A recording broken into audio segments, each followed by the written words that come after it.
Hey chat, welcome to a late night video. If you didn't already know, my name is Praise. And as you can see, I watched K-pop Demon Hunters and I wanted to talk about it.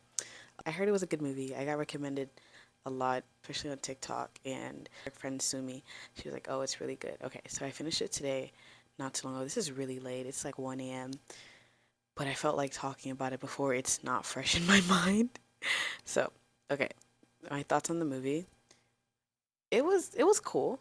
It was a cool little watch. I definitely had to pause a lot of the time. Like, I had to pause and just take a breather multiple times. I don't think I've paused that many times in a movie, especially like mostly at the first part though, and then it got not as much. But the first part, ooh, my like toes were curling. Like it was like I cringed a lot, but like not in a bad way. It was just like those painful situations. Out of 10, I would probably give the movie a 6, 7. It wasn't phenomenal, like that movie, I wouldn't watch it again and be like, oh my God, that movie was like life changing. Like I need to rewatch that movie again and again. No, it was just like a calm little watch. Wasn't like breathtaking, life changing. Like I would have loved if it was maybe closer to 2 hours because like the premise was really good actually. Like there was not much depth for me personally. Like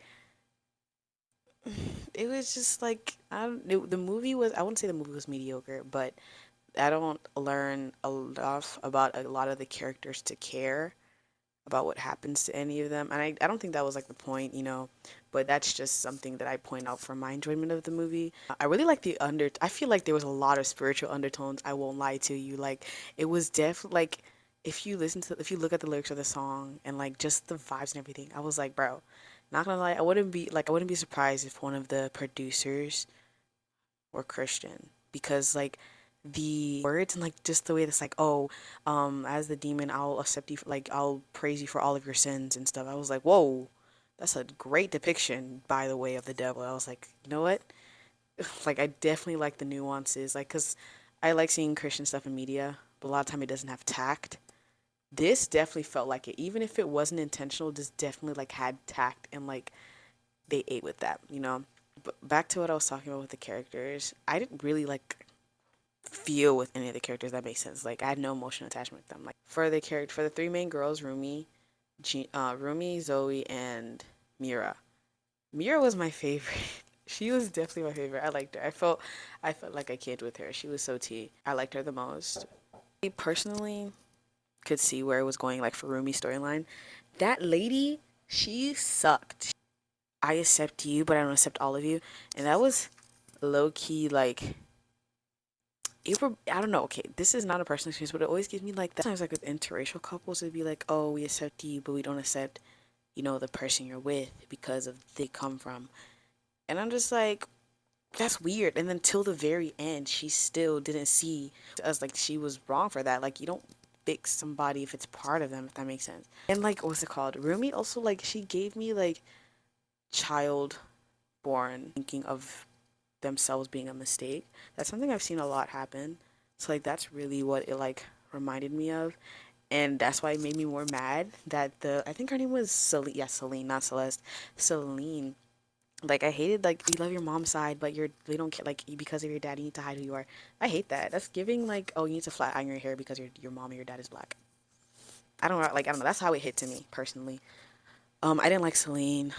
I think it's funny that Gino was 400 years old and then Rumi is like what, 20? I think that's hilarious. But Saja Boys I had no like emotional connection to them. I would have thought I would have been sad, or when they were non-entities other than Ginu. You know what I mean? Speaking of the Saja Boys, I definitely see that the one with the mint hair, like he had to be Yoongi inspired. There's no way he wasn't. You know what my favorite character was? It was the tiger and the crow. They every time I loved that the tiger definitely was not all there. He was not all there, and I think that was the cutest thing ever. And the crow was such a nice cherry on top. Get it? Because he was on top of the tiger. Like, aww. But yeah, I really loved the tiger and the crow. I think that was probably my favorite part of the movie.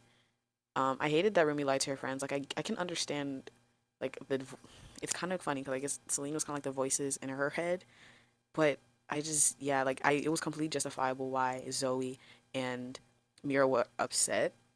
because they've been friends for years. If you found out your friend was lying to you in your face for years like that, like, yeah, you can understand them, but you have a right to be mad. I feel like I would, like, really, for that long? I don't know.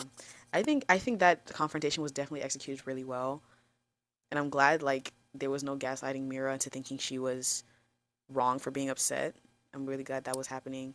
That she should have clocked her tea for whatever, for what Rumi said on that train. Though I wish that was kind of like, I wish Zoe was like, hey, you shouldn't have done that. But whatever she said, she was it was still like, it was still acceptable. You know, like the way that they handled conflict in it, I think it was for the most part really well, like character to character conflict.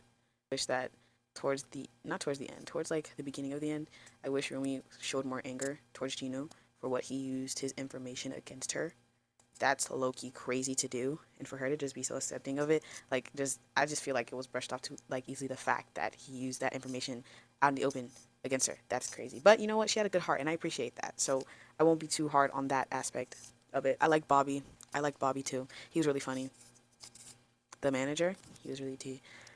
But honestly, yeah, I really like the dynamics of the Huntrix. The song, oh my god, I forgot to even talk about like one of the best parts of this movie. Literally, the songs in this movie were so good. I also, but on the flip side, I hate when movies like turn a conversation into singing. Like there's like a pause and they start singing. I had to pause on that. Like I was like, no, bro, wait, give me a second. Like you're like, oh, we're having a serious conversation. You want like, come on, let's just finish the conversation first. But nevertheless, at least the songs were all bangers. Like I probably need to go listen to that in the next few weeks or something.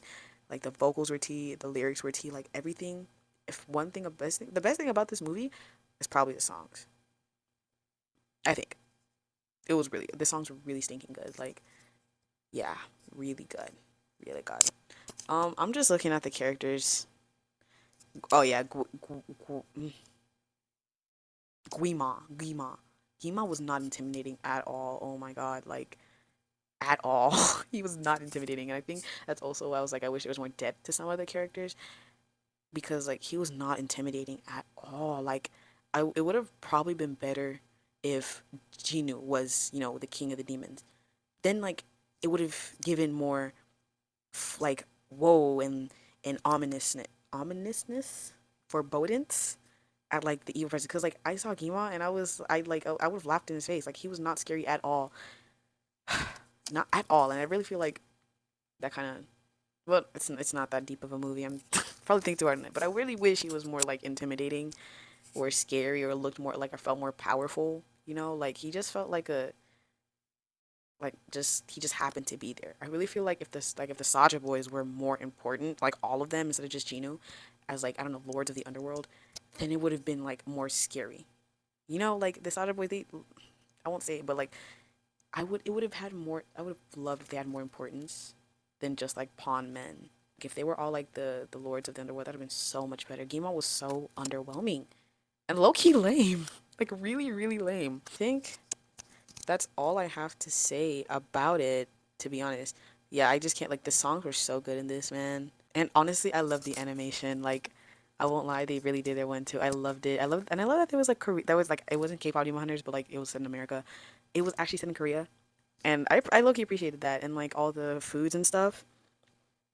Like it was, I really liked it. Like phone storage ran out, my phone is about to die, so I have to start wrapping this up. Okay, so I really like the art style and the animation. Like their facial expressions were so expressive, and I really loved it. Like I was really different from me, but it was so funny. It got me laughing quite a number of times. So I really like that. The colors were really nice to the eye. The Soldier Boys, they were fine. I won't lie. They ate with the design, especially Juno and the Actually, Juno was the most important one, and then the one with the hair in his face. Somehow they just made him tea. But yeah, like I loved all the character designs. I loved Mira. She was my favorite Huntrix. But yeah, overall the movie, it was a good watch. A good, like I said, 6, 7 out of 10. Favorite character was indeed the tiger and the crow. And the crow. My least favorite was probably Giha, Gima, and um I low key do ship Jinu and Rumi. So all of my devices are about to die. So I'm going to wrap this up. I hope you enjoy listening to me talk about K-pop Demon Hunters. This is low-key a filler episode, but I just felt like talking to you guys about it. So I'll see you in the next one. Please subscribe. Bye bye. I love you.